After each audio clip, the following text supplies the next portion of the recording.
Bonjour tout le monde et bienvenue pour mon analyse personnelle de la pleine lune en Vierge.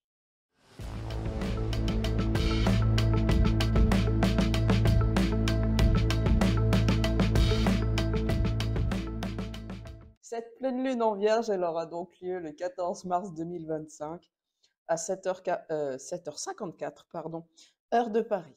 Alors, les signes impactés lors de cette pleine lune en Vierge seront, comme le signe de la Vierge, les signes dits mutables. Donc, ce sont les derniers signes des saisons.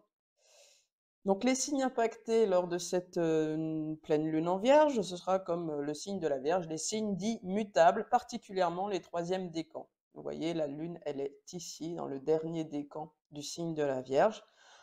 Donc, en face du signe de la Vierge, nous avons le Poisson, qui est un signe mutable. En carré à tout ça, c'est-à-dire en dissonance très très forte, nous avons le Sagittaire et les Gémeaux. Donc, si vous avez un de vos trois fondamentaux dans un de ces 4 signes, plus particulièrement dans le troisième décan, vous pourriez ressentir les énergies de cette lunaison un petit peu plus que les autres.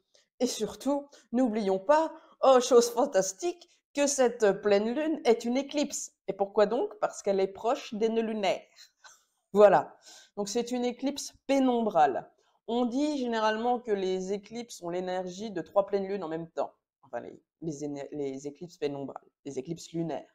D'accord? Les signes qui seront davantage épargnés, favorisés, ça dépend de quel point de vue on se place, ce sont les Capricornes, en face les Cancers, et aussi les Taureaux, et en face les Scorpions. Donc voilà, si vous avez un de vos trois fondamentaux dans ces signes-là, vous pourriez être un petit peu, ça pourrait donner des énergies un peu d'équilibration si vous êtes un peu plus percuté, vous avez des trucs dans les signes impactés par ailleurs. Ok? Les autres signes, eh bien, c'est plutôt neutre. Voilà. Alors, cette pleine lune que vous voyez ici, donc bien sûr l'axe Vierge-Poisson, c'est la dernière pleine lune de l'année zodiacale. Et c'est donc dans un signe mutable. Et c'est sur le troisième décan. Et c'est sur et ça représente une éclipse. Hein. Donc, en gros, les gens, on est plutôt en train de clôturer des trucs. Hein. On arrive à la fin de quelque chose. On veut nous pousser au changement. Hein. Surtout que la planète du changement par excellence, c'est qui? C'est notre pote Uranus. Uranus qui, accessoirement, est en aspect harmonique avec la pleine lune, les nœuds lunaires, enfin tout ça. Hein, voilà, il est en aspect, donc là vous avez un sextile ici, voilà, ça c'est l'aspect de 60 degrés, qui est un aspect harmonique, qui nécessite ça représente plutôt un potentiel si on fait le travail, voilà. Et l'énergie fluide, entre deux astres ou deux trucs dans un thème, c'est le trigone, voilà, c'est très très fluide. Donc on a quand même Uranus en aspect harmonique avec tout ça. Donc ça donne encore plus de puissance de changement. Puis comme si ça suffisait pas, depuis novembre dernier, au grand changement planétaire, nous avons Pluton, la planète du pouvoir quand même, de la purification, ça intensifie, Pluton, voilà, ça donne de la puissance, c'est ça, dans le signe de Uranus. Donc, vraiment, on peut dire qu'avec toute cette configuration-là, pleine lune, troisième décan, signe mutable, éclipse, Uranus-Pluton, Uranus-Pluton, accessoirement, c'est le nucléaire, la bombe atomique. Bon, c'est peut-être pas un hasard qu'on parle de ces choses-là en ce moment. Bon, bref, donc, mais on nous demande de changer. Les changements de paradigme, c'est maintenant. Un ordre nouveau doit se mettre en place. Donc, du coup, il y a beaucoup d'énergie d'instabilité, avec cet Uranus renforcé par Pluton, mais une vraie nécessité de sortir des règles établies. Des fondations solides, certes, mais quelque peu désuètes apparemment pour accueillir le monde de demain. Et donc voilà, il y a une sorte de reboot qui doit se faire, même si ces fondations-là étaient rassurantes. C'est notre zone de confort, c'est nos habitudes, c'est comme on a toujours fait. Donc là, en fait, ça capote, ça marche plus, on nous fait exploser ça en pleine tronche, que ce soit au niveau collectif qu'individuel. Voilà, on ne sait pas trop sur quel pied danser, on ne sait pas trop où on va. Oh là là, mon Dieu, c'est assez terrifiant. Voilà, enfin, pour certains en tout cas.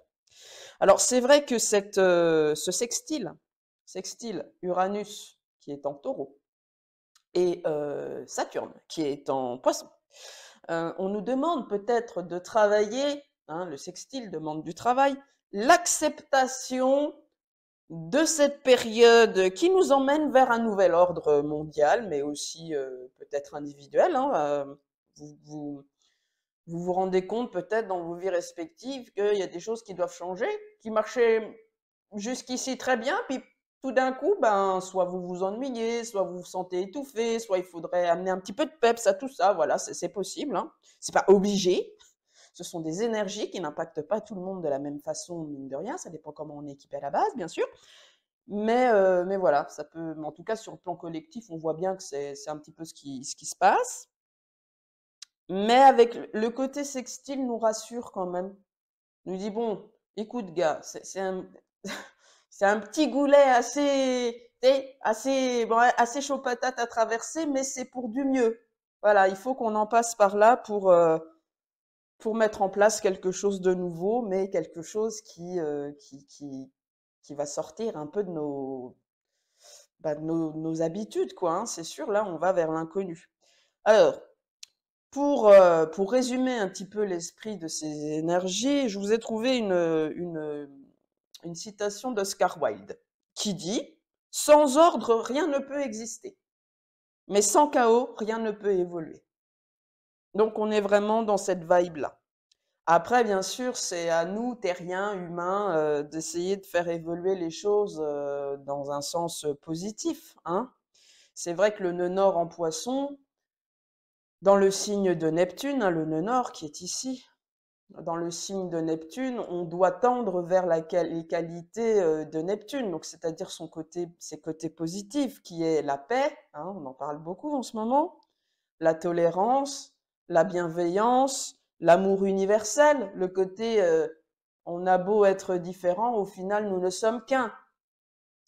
Donc respectons-nous dans nos différences. Tout le monde est égal. Les gens sont égaux. Enfin, on a encore un petit peu de boulot vis-à-vis de ça, mais c'est ça l'esprit poisson. C'est tout le monde est beau, tout le monde est gentil et tout va mieux dans le meilleur des mondes parce que nous ne sommes qu'un, etc. Malgré notre diversité, faisons de notre diversité une force. Pour être ouvert à l'autre, etc. C'est vraiment l'ouverture de cœur. Hein, le côté positif de Neptune, c'est ça, c'est la réconciliation, l'apaisement, toutes ces choses-là. Bon, mais c'est vrai que, comment dire, il se passe quand même des choses qui laissent entendre que oui, ça c'est un idéal, mais qu'il va falloir passer par des trucs un petit peu moins funky avant, bien sûr. Alors, moi, ce qui m'a frappé enfin, dans cette carte-là, c'est qu'on a un gros paquet, là, vous voyez, donc côté nœud nord en Poisson, on a un gros paquet. On a ce qu'on appelle un stellium, donc c'est un amas planétaire d'au moins 3 astres, donc là c'est bon, plus le nœud nord, mais qui est un point fictif. Mais c'est vrai qu'on a un peu un point focal sur le côté nœud nord. Alors, c'est vrai que du coup, on peut dire que 2025, mine de rien, amène des énergies de bon, faut évoluer les gars, hein, on va vers le nœud nord, donc on avance. Hein. Faut arrêter de croire. Par contre, faut arrêter de croire effectivement que tout va mieux dans le meilleur des mondes comme ça. Paf, on nous met des énergies qui nous poussent à aller de l'avant, évoluer, changer des choses pour arrêter de stagner justement. Comment on voit ça? Ben, avec un Saturne en Poisson et un Soleil conjoint Saturne, que ce soit sur le plan personnel ou collectif, on peut sentir qu'il faut aller vers l'inconnu, hein, puisqu'on est dans le signe du nœud nord, ok? Voilà, faut se jeter un peu dans la flotte et dans le brouillard des poissons, faut oser y aller. Bon, j'y vais, mais j'ai peur. C'est un petit peu ça. Mais on peut se rendre compte en ce moment avec tout ça qu'il y a une dissolution de ce qui était certain jusqu'ici. Saturne, c'est ce qui est certain. Donc, dans le signe des poissons, forcément, il y a une dissolution des certitudes jusqu'à avoir vraiment une perte de repère. Mais Euh, Saturne conjoint Soleil, ça nous demande quand même de faire preuve de ténacité, de courage, de prendre notre courage à deux mains et de ne plus se voiler la face. C'est la prise de responsabilité. Hein. Voilà, on doit prendre les responsabilités qui nous incombent, peut-être par rapport à certaines illusions, peut-être par rapport à un côté je vais bien, tout va bien. On va pas aborder les problèmes de fond ou les trucs qui fâchent. Tant qu'on peut les mettre sous le tapis, on les met sous le tapis. C'est ça aussi la dissolution des illusions neptuniennes. Par contre, Saturne nous dit qu'il faut, c'est bien de tendre vers la paix avec soi-même, la paix avec l'autre, voilà, le côté amour universel. Par contre, il faut se donner le moyen de ses ambitions. Il ne faut pas vouloir griller les étapes. Pour construire un monde plus dans la bienveillance, l'amour et le respect de l'autre, il y a des choses qu'il faut mettre en place. Et ça il faut réfléchir en gros. Donc ça, c'est rappelé par Saturne, puis c'est aussi rappelé par la Lune en Vierge, dans un signe hyper-analytique. Je dois prendre compte quand même de certains détails et ne pas foncer tête baissée à n'importe quel prix vers la résolution de plein de choses. Oui. Donc cet amas planétaire-là, qu'est-ce qu'il nous dit aussi en Poisson, là, que ben, concrétiser des rêves demandera aussi à lâcher certaines certitudes. La Lune en Vierge conjoint Nœud Sud, ça peut être ça, lâcher des certitudes, des vieilles certitudes, mais réfléchir tout de même. Il va falloir que l'on puisse accepter de mettre de l'eau dans notre vin, puisque la Vierge est un signe extrêmement manichéen. Ça c'est blanc, ça c'est noir, il n'y a pas de nuance. Donc là, effectivement, avec toutes ces énergies poissons, Neptune en plus qui est sur le nœud sud, le nœud nord, donc il y a vraiment un peu un côté brouillard, quoi. Illusion qui remonte aussi. Mais on est plus dans le brouillard, on va dire, ben, le bien et le mal, ben, on ne sait plus trop ce que c'est. Où il y a des limites qui ne sont plus vraiment distinctes. Surtout avec une lune opposée Neptune. On a du mal à y voir clair. Il faut faire attention à ne pas prendre des illusions pour la réalité. Enfin, c'est vraiment en ce moment, faut attendre un petit peu de voir comment les choses évoluent parce que c'est très très brumeux en fait. On pourrait se faire des scénarios catastrophes tout seul dans nos têtes et en fait la réalité est autre. Donc c'est pour ça que mine de rien avec une lune en Vierge, c'est quand même pas mal de pas agir dans la précipitation. Voilà. Mais c'est vrai qu'en ce moment, nos cases d'hier, ben, les limites sont un peu floues maintenant. Disons qu'on nous invite à nuancer. D'ailleurs, on peut se mettre à faire des choses qu'on qu'on jugeait complètement négatives, stupides, enfin, qu'on pouvait juger chez les autres avant. On peut les, comment dire, on peut commencer à les faire nous-mêmes. Histoire, ah bah oui, je comprends mieux pourquoi on peut faire ça ou pourquoi on peut penser comme ça, bah parce que hop, on se met à penser à des trucs ou faire des choses qu'on n'aurait jamais cru, selon nos codes de conduite, on va dire, faire un jour, nous-mêmes. Donc, on est plutôt sur une lune qui appelle aussi à l'humilité et à la tolérance. Voilà.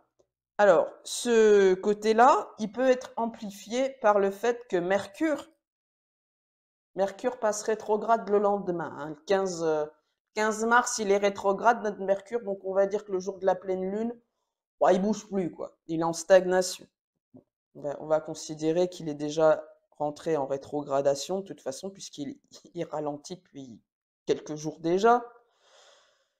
Donc, comme c'est le maître de la Vierge, Mercure, donc le maître de cette pleine lune, on doit revoir des choses. Voilà. Donc, avec un signe de la Vierge, c'est ben, les certitudes, les cases blanc, noir. Qu'est-ce que je mets dans le blanc? Qu'est-ce que je mets dans le noir? Est-ce que je ne dois pas y mettre un petit peu de gris? On doit aussi lâcher, enfin accepter qu'en ce moment, particulièrement avec un Neptune fort, on ne peut pas tout comprendre. On ne peut pas tout analyser correctement, on n'a pas toutes les données du puzzle. Donc on ne peut pas planifier. D'accord? Donc avec un Mercure rétrograde, maître de la pleine lune, avec du Neptune, je vous dirais, on ne se précipite pas, on ne prend pas de décision hâtive. Ça reviendra plus clair un peu plus tard, hein, donc on va dire dans un bon mois. Donc pour l'instant, c'est vrai que on navigue un peu à l'aveugle et surtout on est sous l'égide d'Uranus quand même.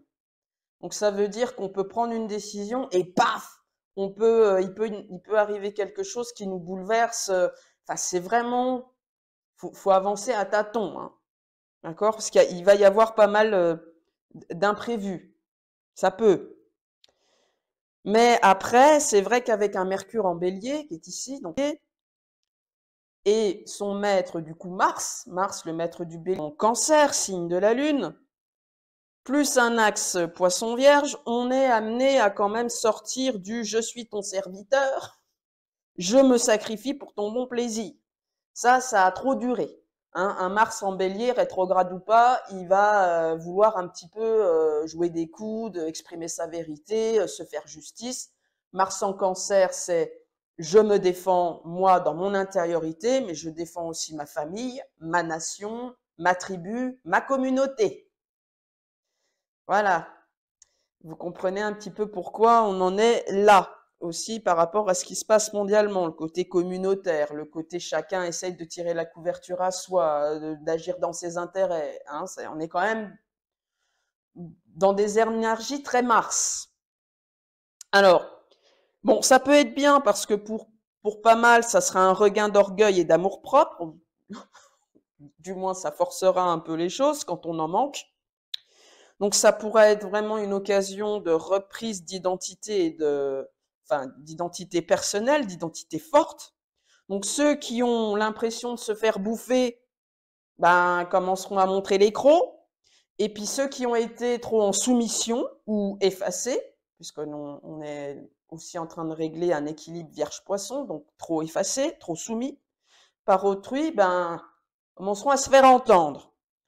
Le problème, parce qu'il en faut un, Neptune, hein, qui est donc très présent lors de cette pleine lune, puisqu'il est conjoint à la pleine lune, mais il risque d'y avoir beaucoup de malentendus, d'incompréhension, hein, voire parfois d'un côté un peu paranoïaque.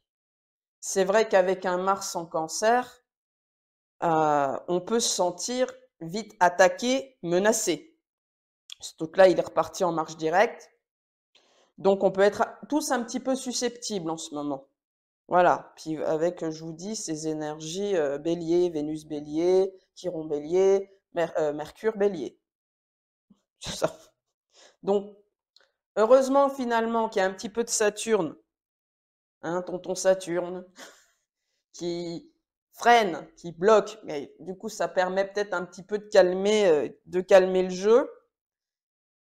Malheureusement, Saturne, c'est aussi un peu l'autoritarisme parfois. Donc, ben, c'est vrai qu'avec un Saturne conjoint à un astre plutôt masculin comme le Soleil, il y en a qui chercheront à imposer par la force ou de faire preuve d'autorité. Donc, ceux qu'on ont déjà à la base, ben, ils viendront encore plus comme ça. Puis ceux qu'on n'ont pas trop, ben, ils pourront en développer. Voilà, donc, histoire de rééquilibrer la balance. Mais bon. Alors, avec ce Saturne, mine de rien, conjoint à la pleine lune, donc plus Neptune, conjoint à la pleine lune. Bon, Neptune, Saturne, quand ils sont ensemble, ces deux-là, c'est pas des planètes super funky. Hein.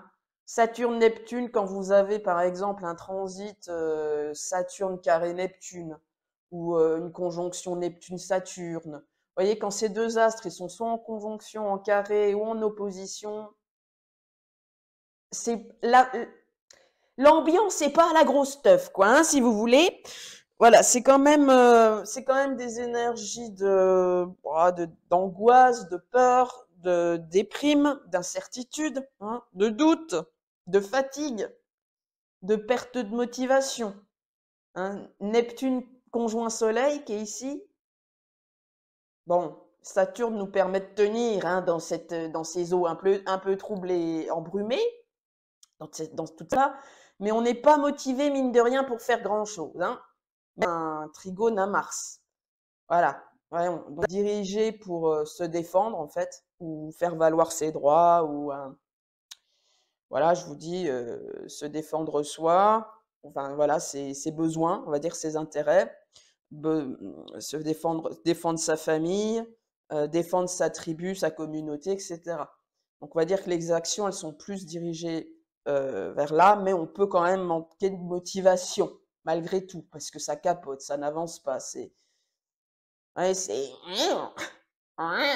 on a l'impression d'avancer dans le brouillard et en plus avec un frein à main. Donc on peut vraiment être fatigué ou ne plus avoir envie, tout envoyer balader parce que ben, c'est dur, quoi. Franchement, en ce moment, les énergies sont pas super wouhou, hein. Donc voilà. Donc avec un Saturne assez fort et un Neptune assez fort, bon, la solitude, le retrait est préconisé pour prendre les bonnes décisions. Surtout que Mercure va rentrer rétrograde, va partir rétrograde le lendemain. Voilà. Faut se laisser des moments de cerveau droit, hein, Neptune, Soleil, Neptune, Lune, ça peut être, bon, on n'est pas motivé pour faire grand-chose, donc du coup, développer sa créativité, se mettre à peindre, à lire, écrire des poèmes, enfin un truc un peu lyrique pour relâcher la pression du mental. Voilà, ce qu'il faut que le cerveau gauche, il se recharge un petit peu là, pour regagner en lucidité, vous voyez. Mais attends, j'ai pas oublié un truc là. Mais bien sûr, c'est l'heure de la pub. Donc, pub. Donc là, je me trouve sur mon petit site internet confectionné de mes petits doigts boudinés. Donc, je te le présente succinctement. Tu vois, tu peux prendre rendez-vous directement en appuyant ici. On va aller directement dans les services. Donc, tu vois, tu as de la cartomancie, tu as plein de services astro et tout trop bien, tu vois. Et puis, tu as aussi de la kinésiologie qui ne se fait qu'en présentiel à Dijon, à mon cabinet. Et puis, tu peux aussi voir quelques avis de consultants pour te mettre en confiance. Donc, merci d'avoir écouté. N'hésite pas à réserver ta séance ou à me commander un service. À bientôt. Alors, la lunaison, elle est quand même bien marquée, comme je vous ai dit, par des énergies de Mars, donc des énergies belliqueuses. On est un peu sur la défensive avec un Mars en Cancer. Donc, trigone Soleil, comme je vous l'ai dit. Voilà, encore défense de la famille, des intérêts personnels, à tort ou à raison, hein, parce que je vous dis encore une fois, pour ceux qui ont l'habitude de trop se la fermer et de se laisser bouffer, ce sera très bien. Pour ceux qui sont déjà très dans ça habituellement, ça va pas arranger la chose. C'est pas là où ils vont gagner en mesure, on va dire. Ok? Donc ensuite, on a Vénus rétrograde et Mercure rétrograde en Bélier. Donc Vénus, n'oublions pas que c'est la planète de la diplomatie. Donc, la planète de la diplomatie qui pédale à reculons dans le signe de la guerre, du conflit, mais aussi du courage, de la force, bien évidemment, de je suis moi et j'existe. Bon, oh, on va dire que c'est un petit peu compliqué tout ça en ce moment, surtout que Vénus, elle est déjà à la base impactée par Lilith. Hein, Lilith en balance. Donc, bon, là en ce moment, on peut avoir des coups bas, des trahisons, de je te charme, mais je joue de mes charmes pour mieux t'entourlouper, mon enfant. Donc, bon, il y a quand même, c'est pour ça qu'on nous demande d'y réfléchir à deux fois, de prendre du recul. Hein. Alors, plus effectivement, Mercure rétrograde en bélier, Mercure en bélier, voilà, on communique du moi, quoi. Voilà, donc parfois c'est utile, parfois moins. En plus, j'ai découvert il y a quelques jours l'existence des décans chaldéens. Donc voilà, si tu t'y connais en astrologie et tu ne connais pas les décans chaldéens, eh ben écoute, c'est pas mal. Voilà, donc les décans chaldéens, en fait, c'est une planète à chaque décan de chaque signe. Eh bien, il se troisième décan, là, des poissons, plus le premier décan de le bélier, où il y a tout ça, bah, c'est régi par Mars. Donc, oh, oui, bon, on est quand même, hein, si on relie du Soleil sur Mars, du Saturne sur Mars, du Neptune sur Mars, hein, tout ça, hein, on est quand même sur des idées de guerre, militarisme, autoritarisme. C'est ça, on dit militarisme. Enfin, voilà le côté un peu militaire, conflit d'idéologie. Bon, bah, ça monte crescendo depuis 2021, en fait. Voilà, parce que Neptune, notamment, il est entré dans le troisième décan en 2021. C'est quand même. Alors, je vais peut-être pas.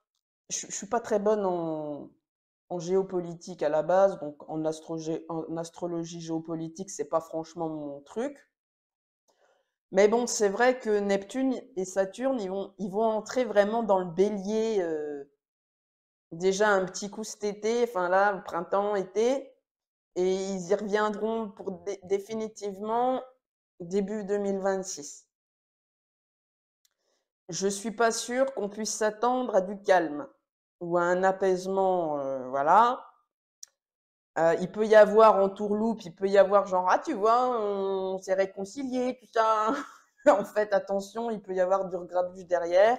Accessoirement, Neptune, la dernière fois qu'il est transité le signe bélier, c'était la guerre civile américaine. Voilà, on se conflit d'idéologie, conflit de croyances, voilà. Hein. Bon, bref, vision à long terme, idéaux, tout ça.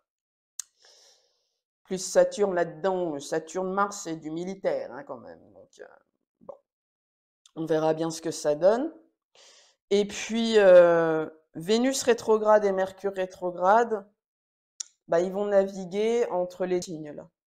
Voilà. Donc pendant un bon mois, ils vont faire cet aller-retour là entre les deux signes, donc le dernier signe du zodiaque et le premier signe du zodiaque. Donc on nous demande un petit peu, comment dire, le vernis de Vénus va un peu craquer. Il craque. Là, on se rend compte que, ben, on peut se rendre compte à l'échelle personnelle et collective que les alliés d'hier ne enfin, sont plus vraiment des alliés hein, avec là, et qui cherchent à nous poignarder. Hein. Mars, le signe bélier Mars, c'est tout ce qui coupe, c'est le coup de couteau.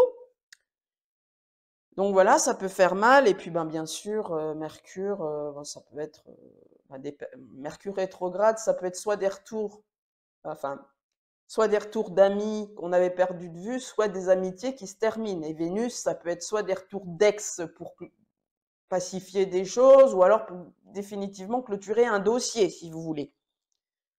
Donc voilà, déjà dans le signe du bélier, bon, en signe des poissons, il pourrait y avoir du mieux quand ils vont repasser en poisson en marche directe, mais pour moi, ça sera quand même fragile, donc il faut quand même rester centré, on va dire, à l'échelle individuelle. Voilà, donc c'est vraiment ces deux planètes personnelles, Vénus et Mars, qui vont rétrograder entre le 12e et le premier signe du zodiaque.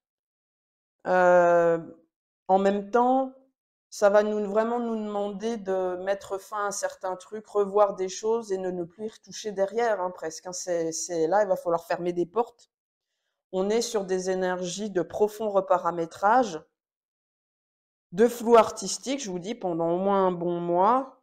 Mais moi, je pense, alors même s'il faut évoluer hein, dans nos vies respectives, poser des nouveaux trucs, faut quand même avancer avec prudence parce que griller les étapes avec des énergies pareilles, c'est quand même vraiment casse-gueule.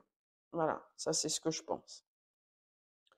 Donc toi, ben, dis-moi en commentaire hein, comment tu sens, ce que tu ressens de la période, comment tu ressens les énergies actuelles, si tu as des choses à dire par rapport à mon analyse, puisque je répète, hein, c'est une analyse purement personnelle, donc je n'ai pas tout dit. D'autres personnes verront des choses que j'ai pas vues et inversement, j'espère. Donc voilà, hein, l'astrologie, c'est une science avec d'infinies interprétations. Donc bien sûr, je peux pas les avoir toutes. Mais si toi, tu as des choses à dire en plus, n'hésite pas dans les commentaires. Bien sûr, en restant respectueux. Je préfère prévenir hein, sous ces énergies martiales. Et pour terminer, ben, n'hésite pas à mettre un petit pouce et à partager cette vidéo, ça ne pourra que m'aider. Voilà, je t'embrasse, à bientôt. Prends soin de toi.